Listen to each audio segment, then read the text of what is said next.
ನಾವು ಪ್ರಕೃತಿ ಚಿಕಿತ್ಸೆಯಲ್ಲಿ ಹೇಳ್ತೇವೆ ಅತ್ಯಂತ ಪ್ರಭಾವಶಾಲಿ ಒಂದು ಚಿಕಿತ್ಸೆ PCOD ಅನ್ನ ಕಡಿಮೆ ಮಾಡ್ಕೊಳ್ಳೋದಕ್ಕೆ.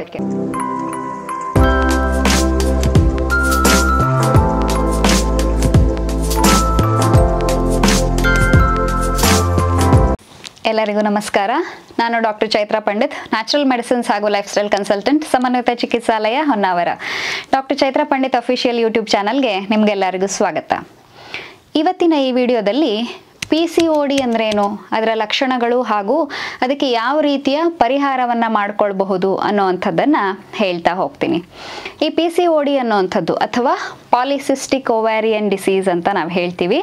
ಈ PCOD ಅನ್ನುವಂಥದ್ದು ಸಂತಾನೋತ್ಪತ್ತಿಯನ್ನ ಹೊಂದಿರುವಂತಹ ಅಥವಾ ಸೃಷ್ಟಿಶಕ್ತಿಯನ್ನ ಹೊಂದಿರುವಂತಹ ವಯಸ್ಸಿನ ಮಹಿಳೆಯರಲ್ಲಿ ಕಂಡುಬರುವಂತಹ ಒಂದು ಹಾರ್ಮೋನ್ಗಳ ವ್ಯತ್ಯಾಸದಿಂದ ಆಗುವಂತಹ ಒಂದು ತೊಂದರೆ ಆಗಿದೆ. ಇದರ ಮುಖ್ಯ ಲಕ್ಷಣಗಳೇನಪ್ಪ ಅಂತಂದ್ರೆ, ಮುಟ್ಟು ಅನಿಯಮಿತವಾಗಿ ಆಗುವಂಥದ್ದು, ಸರಿಯಾಗಿ ಆಗೋದಿಲ್ಲ, ತಿಂಗಳಿಗೆ ಯಾವಾಗಲೂ ಆಗತ್ತೆ, ಬೇಗ ಆಗತ್ತೆ, ಲೇಟಾಗಿ ಆಗತ್ತೆ, ಹೀಗೆಲ್ಲ ಆಗುವಂಥದ್ದು. ಪುರುಷ ಲಕ್ಷಣಗಳು ಕಾಣುವಂಥದ್ದು ಅಂದ್ರೆ ಮುಖದ ಮೇಲೆ ಗಡ್ಡ ಮೀಸೆ ಅಥವಾ ಮುಖದ ಮೇಲಿನ ಕೂದಲು ಜಾಸ್ತಿ ಬರುವಂಥದ್ದು, ಮೈ ಮೇಲಿನ ಕೂದಲುಗಳು ಜಾಸ್ತಿ ಬರುವಂಥದ್ದು, ಹಾಗೆ ತಲೆಯ ಕೂದಲು ತೆಳುವಾಗ್ಬಿಡುವಂಥದ್ದು, ಇವೆಲ್ಲ ಪುರುಷ ಲಕ್ಷಣಗಳನ್ನು ಹೊಂದಿರುತ್ತೆ. ಇಂತಹ ಲಕ್ಷಣಗಳು ಕಾಣಿಸ್ಕೊಳ್ಳುವಂಥದ್ದು, ಅದ್ರ ಜೊತೆಗೆ ದೇಹದ ತೂಕ ಹೆಚ್ಚಾಗುವಂಥದ್ದು, ಹಾಗೆಯೇ ಮುಖದ ತುಂಬೆಲ್ಲ ಮೊಡವೆಗಳ ಸಂಖ್ಯೆ ಜಾಸ್ತಿ ಆಗುವಂಥದ್ದು, ಚರ್ಮದ ಬಣ್ಣ ಕಪ್ಪಾಗುವಂಥದ್ದು, ಅದ್ರ ಜೊತೆಗೇನೆ ಅಂಡಾಶಯದಲ್ಲಿ ನೀರ್ಗುಳ್ಳೆಗಳ ಸಂಖ್ಯೆ ಜಾಸ್ತಿ ಆಗುವಂಥದ್ದು, ಈ ಥರದ ಎಲ್ಲ ಬದಲಾವಣೆಗಳನ್ನು ಈ ಒಂದು PCOD ಸಮಸ್ಯೆಯಲ್ಲಿ ಅಥವಾ ಪಾಲಿಸಿಸ್ಟಿಕ್ ಓವ್ಯಾರಿಯನ್ ಡಿಸೀಸ್ ಈ ಸಮಸ್ಯೆಯಲ್ಲಿ ನಾವು ಕಾಣಬಹುದು.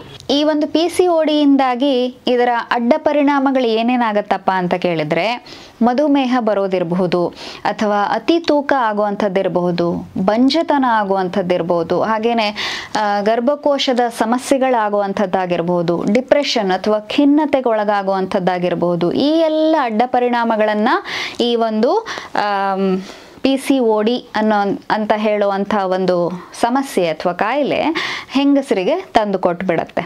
ಹಾಗಾದ್ರೆ ಇದಕ್ಕೆ ಪರಿಹಾರ ಏನು ಅಂತ ಕೇಳಿದ್ರೆ, ಅತಿ ಮುಖ್ಯವಾಗಿ ಮಾಡಬೇಕಾಗಿರುವಂಥದ್ದು ತೂಕ ಇಳಿಸ್ಕೊಳ್ಬೇಕು. ಆಟೋಮ್ಯಾಟಿಕಲಿ ಹಾರ್ಮೋನ್ ಇಂಬ್ಯಾಲೆನ್ಸ್ ಇಂದಾಗಿ ತೂಕ ಹೆಚ್ಚಾಗ್ತಾ ಇರುತ್ತೆ ಅಂತ ಸಮಸ್ಯೆ ಇರುವಂತಹ ಹೆಂಗಸರಲ್ಲಿ, ಅವರಲ್ಲಿ ತೂಕ ಇಳಿಸ್ಕೊಳ್ಬೇಕು. ಅತಿ ತೂಕವನ್ನ ಹೇಗೆ ಇಳಿಸ್ಕೊಳ್ಳೋದು, ಯಾವ್ಯಾವ ಕಾರಣಗಳಿಂದ ಆಗತ್ತೆ, ಅದಕ್ಕೆ ಏನೇನು ಪರಿಹಾರಗಳನ್ನ ಮಾಡ್ಕೊಳ್ಬೇಕು ಅನ್ನೋದ್ರ ಬಗ್ಗೆ ನಾನು 3 ವಿಡಿಯೋಗಳನ್ನ ಈಗ ಆಲ್ರೆಡಿ ಮಾಡಿ ನನ್ನ ಚಾನಲ್ನಲ್ಲಿ ಹಾಕಿದ್ದೇನೆ. ಅದರ ಒಂದು ಸರಿಯಾದ ವಿಶ್ಲೇಷಣೆಯನ್ನ ಮಾಡಿಕೊಂಡು ನೀವು ಅದರ ಆ ರೀತಿಯಾಗಿ ಒಂದು ಕ್ರಮಗಳನ್ನು ಕೈಗೊಳ್ತಾ ಹೋಗೋದ್ರಿಂದ ಅತಿ ತೂಕವನ್ನು ಕಡಿಮೆ ಮಾಡ್ಕೊಳ್ಬಹುದು. ಅದರ ಲಿಂಕನ್ನು ಇಲ್ಲಿ ಇನ್ಸರ್ಟ್ ಮಾಡ್ತೀನಿ, ಅವುಗಳನ್ನು ಕೂಡ ನೋಡ್ಕೊಂಡು ಬನ್ನಿ. ಆ ರೀತಿ ಪಾಲನೆಯನ್ನು ಮಾಡಿ, ಆವಾಗ ನಿಮಗೆ ತೂಕ ಕಡಿಮೆ ಆಗ್ತಾ ಬರುತ್ತೆ. ಇನ್ನು ಒಂದು ಮನೆ ಮದ್ದು ಸುಲಭವಾಗಿ ನೀವೇ ಮನೆಯಲ್ಲಿ ಮಾಡ್ಕೊಳ್ಬೋದು ಅನ್ನಂತಹ ಈ ಒಂದು PCOD ಸಮಸ್ಯೆಯನ್ನು ಸಮದೂಗಿಸ್ಕೊಳ್ಳಿಕ್ಕೆ ಅಥವಾ ಕಡಿಮೆ ಮಾಡ್ಕೊಳ್ಳಿಕ್ಕೆ, ನಿವಾರಣೆ ಮಾಡ್ಕೊಳ್ಳಿಕ್ಕೆ ಬೇಕಾದಂತಹ ಒಂದು ಮನೆ ಮದ್ದು ಏನಪ್ಪ ಅಂತಂದರೆ, 1 ಲೋಟ ಬಿಸಿ ನೀರಿಗೆ ನೀವು ಒಂದು ಅರ್ಧ ಚಮಚದಷ್ಟು ದಾಲ್ಚಿನ್ನಿ ಚಕ್ಕೆಯ ಪುಡಿಯನ್ನು ಹಾಕಿ ಮಿಕ್ಸ್ ಮಾಡಬೇಕು. ಅದಕ್ಕೆ ಒಂದು ಅರ್ಧ ಚಮಚದಷ್ಟು ಕಪ್ಪು ಜೀರಿಗೆಯ ಪುಡಿಯನ್ನು ಹಾಕಿ ಮಿಕ್ಸ್ ಮಾಡೋದು. ಇದಕ್ಕೆ ಒಂದು ಅರ್ಧ ಕಡಿ ಲಿಂಬೆ ಹಣ್ಣನ್ನು ಕೂಡ ಅದರ ರಸವನ್ನು ಹಿಂಡಿ ತೆಗೆದು ಅದಕ್ಕೆ ಸೇರಿಸುವಂಥದ್ದು. ಜೊತೆಗೆ 1 ಚಮಚ ಜೇನುತುಪ್ಪ, ಇದನ್ನೆಲ್ಲ ಸೇರಿಸಿ ಆ ಒಂದು ಬಿಸಿಲು ನೀರಿಗೆ ಇದನ್ನು ಮಿಕ್ಸ್ ಮಾಡಿ ಕರಡಿಕೊಂಡು ಪ್ರತಿನಿತ್ಯ ಇದರ ಸೇವನೆಯನ್ನು ಮಾಡೋದ್ರಿಂದ ಇದು PCODಯನ್ನು ನಿವಾರಣೆ ಮಾಡೋದಕ್ಕೆ ತುಂಬ ಸುಲಭವಾಗಿ ನೀವೇ ಮನೆಯಲ್ಲಿ ಮಾಡಿಕೊಳ್ಳುವಂತಹ ಒಂದು ಮನೆಮದ್ದು. ತುಂಬ ಪರಿಣಾಮಕಾರಿಯಾಗಿ ಕೂಡ ಇದು ಕೆಲಸವನ್ನು ಮಾಡುತ್ತೆ. ಜೊತೆಗೆ ಹೊಟ್ಟೆಯ ಭಾಗ, ಸೊಂಟದ ಸುತ್ತಲೂ ಇರುವಂತಹ ಕೊಬ್ಬನ್ನು ಕಮ್ಮಿ ಮಾಡೋದಕ್ಕೆ ಕೂಡ ಇದು ಅತ್ಯಂತ ಸಹಾಯವನ್ನು ಮಾಡುತ್ತೆ. ಹಾಗಾಗಿ ನೀವು ಈ ಒಂದು ದಾಲ್ಚಿನ್ನಿ ಚಕ್ಕೆಯ ಪೇಯ ಅಥವಾ ಕಷಾಯ ಇದನ್ನು ಮಾಡಿ ಉಪಯೋಗಿಸಬಹುದು. ಇನ್ನೊಂದೇನಪ್ಪ ಅಂತ ಕೇಳಿದ್ರೆ, ಒಂದು ನಮ್ಮ ಪ್ರಕೃತಿ ಚಿಕಿತ್ಸೆಯಲ್ಲಿ ನಾವು ಹಲವಾರು ಚಿಕಿತ್ಸೆಗಳನ್ನು ಮಾಡ್ತೀವಿ. ಅದರಲ್ಲಿ ಒಂದು ತಂಪು ಕಟಿ ಸ್ನಾನ ಅಂತ ಹೇಳುವಂತಹ ಒಂದು ಚಿಕಿತ್ಸೆಯನ್ನು ಮಾಡ್ತೀವಿ. ಇದನ್ನು ಸುಲಭವಾಗಿ ನೀವೇ ಮನೆಯಲ್ಲಿ ಮಾಡ್ಕೊಳ್ಬಹುದು.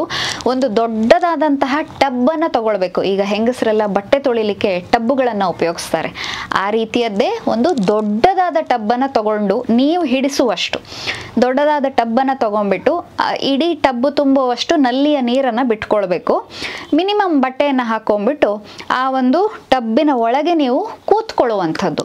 ಒಂದು 20 ನಿಮಿಷದಿಂದ 30 ನಿಮಿಷ ನೀವು ಆ ಟಬ್ಬಿನಲ್ಲಿ ಕೂತ್ಕೊಳ್ಬೇಕು. ಇದನ್ನು ತಂಪು ಕಟಿ ಸ್ನಾನ ಅಂತ ಹೇಳ್ತೇವೆ. ಖಾಲಿ ಹೊಟ್ಟೆಯಲ್ಲಿ ಮಾಡಬೇಕು. ಇದನ್ನು ಪ್ರತಿನಿತ್ಯ ಮಾಡಬೇಕು. ಇದು ನಿಮ್ಮ ಮುಟ್ಟು ಅಕಸ್ಮಾತ್ ಹತ್ರ ಬಂತು ಅಥವಾ ಮುಟ್ಟಿನ ದಿನಗಳಲ್ಲಿ ನಿಮಗೆ ಸಮಸ್ಯೆ ಆಗತ್ತೆ ಅಂತಾದರೆ, ಅಂದರೆ ಮುಟ್ಟಿನ ದಿನ ಯಾವಾಗ ರಕ್ತಸ್ರಾವವಾಗ್ತಾ ಇರುತ್ತೋ ಆವಾಗ ನೀವು ಇದನ್ನು ಮಾಡೋದು ಬೇಡ. ಆದರೆ ಮುಟ್ಟಿನ ದಿನ ಹತ್ತಿರ ಬರ್ತಾ ಇರಬೇಕಾದ್ರೆ, ಇನ್ನೊಂದು ವಾರ ಇದೆ ಅನ್ಬೇಕಾದ್ರೆ ಸ್ವಲ್ಪ ಬೆಚ್ಚಗಿನ ನೀರಲ್ಲಿ ನೀವು ಇದನ್ನು ಕಟಿ ಸ್ನಾನವನ್ನು ಮಾಡಬಹುದು. ಉಳಿದ ಎಲ್ಲ ದಿನಗಳಲ್ಲಿ ತಂಪಾದ ನೀರನ್ನೇ, ತಂಪು ಅಂದರೆ ಐಸ್ ವಾಟರ್ ಅಂತ ಅಲ್ಲ, ನಾರ್ಮಲ್ ಟ್ಯಾಪ್ ವಾಟರ್, ಸಹಜವಾದ ನಲ್ಲಿಯ ನೀರೇನು ಬರುತ್ತೋ ಆ ಟ್ಯಾಪ್ ವಾಟರಲ್ಲಿ ನೀವು ಆ ಟಬ್ಬಿಗೆ ತುಂಬಿಸ್ಬಿಟ್ಟು ಅದರೊಳಗೆ ಕೂತ್ಕೊಳ್ಳುವಂಥದ್ದು. ಇದನ್ನು ತಂಪು ಕಟಿ ಸ್ನಾನ ಅಂತ ನಾವು ಪ್ರಕೃತಿ ಚಿಕಿತ್ಸೆಯಲ್ಲಿ ಹೇಳ್ತೇವೆ. ಅತ್ಯಂತ ಪ್ರಭಾವಶಾಲಿ ಒಂದು ಚಿಕಿತ್ಸೆ PCODಯನ್ನು ಕಡಿಮೆ ಮಾಡ್ಕೊಳ್ಳೋದಕ್ಕೆ. ಹಾಗಾಗಿ ಇದರ ಒಂದು ನಿತ್ಯ ಅಭ್ಯಾಸವನ್ನು ಕೂಡ ನೀವು ಮನೆಯಲ್ಲಿ ಮಾಡಬೇಕು. ಇದರ ಜೊತೆಗೆ 1 ಗಂಟೆಯ ವ್ಯಾಯಾಮದಿಂದಾಗಿ ಏನಾಗತ್ತಪ್ಪ ಅಂತಂದರೆ, ಅಸಹಜವಾದಂತಹ ಹಾರ್ಮೋನ್ ನಮ್ಮಲ್ಲಿ ಪುರುಷ ಹಾರ್ಮೋನ್ ಅಂತ ನಾವೇನು ಹೇಳ್ತೀವಿ, ಅಥವಾ ಗಂಡಸರ ಹಾರ್ಮೋನ್ ಅಂತ ಟೆಸ್ಟೋಸ್ಟಿರೋನ್, ಅದರಿಂದಾಗಿ ಆಗುವ ಎಲ್ಲ ಬದಲಾವಣೆಗಳು, ನೀರ್ಗುಳಿಗಳ ಸಂಖ್ಯೆ ಹೆಚ್ಚಾಗೋದಿರ್ಬೋದು, ಮುಖದ ಮೇಲೆ ದೇಹದ ಮೇಲೆ ಕೂದಲು ಬರುವಂಥದ್ದಿರಬಹುದು, ಪುರುಷ ಲಕ್ಷಣಗಳು ದೇಹದಲ್ಲಿ ಬರುವಂಥದ್ದಿರ್ಬೋದು, ಅವುಗಳನ್ನು ಕಡಿಮೆ ಮಾಡೋದಕ್ಕೆ ಮತ್ತು ಹೆಣ್ಣಿನ ಒಂದು ಹಾರ್ಮೋನ್ ಆಗಿದಂಥ ಈಸ್ಟ್ರೋಜನ್ ಪ್ರೊಜೆಸ್ಟರಾನ್ಗಳನ್ನು ಜಾಸ್ತಿ ಮಾಡ್ಕೊಳ್ಳೋದಕ್ಕೆ ಪ್ರತಿನಿತ್ಯ 1 ಗಂಟೆಯ ವ್ಯಾಯಾಮದ ಅಭ್ಯಾಸವನ್ನು ಮಾಡಲೇಬೇಕು. ಅದು ಯೋಗ ಇರಬಹುದು, ಸ್ಟ್ರೆಂತ್ ಟ್ರೈನಿಂಗ್ ಇರಬಹುದು, ಏರೋಬಿಕ್ಸ್ ಇರಬಹುದು, ಅಥವಾ ಬೇರೆ ಯಾವುದೇ ರೀತಿಯ ಒಂದು ವ್ಯಾಯಾಮದ ಅಭ್ಯಾಸ ಇರಬಹುದು. ನೀವು ಅದನ್ನು ಅಳವಡಿಸ್ಕೊಂಡು ಹೋದಲ್ಲಿ ಖಂಡಿತವಾಗ್ಲೂ ಈ ಒಂದು ಸಮಸ್ಯೆಯಿಂದ ನಿಧಾನವಾಗಿ ಆದರೂ ಸರಿ, ಯಾವುದೇ ಅಡ್ಡ ಪರಿಣಾಮಗಳಿಲ್ಲದೇನೆ ನೀವು ಈ ಸಮಸ್ಯೆಯಿಂದ ಹೊರಗೆ ಬರಬಹುದು. ಹಾಗಾಗಿ ಈ ಎಲ್ಲ ಕ್ರಮಗಳನ್ನು ಕೈಗೊಳ್ಳಿ, ಆರೋಗ್ಯವಾಗಿರಿ ಅಂತ ಹೇಳ್ತಾ, ಇಂಥದ್ದೇ ಹಲವಾರು ಮಾಹಿತಿಪೂರ್ಣ ವಿಷಯದೊಂದಿಗೆ ಮುಂದಿನ ವಿಡಿಯೋದಲ್ಲಿ ನಿಮ್ಮನ್ನು ಭೇಟಿ ಆಗ್ತೇನೆ. ಅಲ್ಲಿವರೆಗೆ ಆರೋಗ್ಯವಾಗಿರಿ. ನಮಸ್ಕಾರ.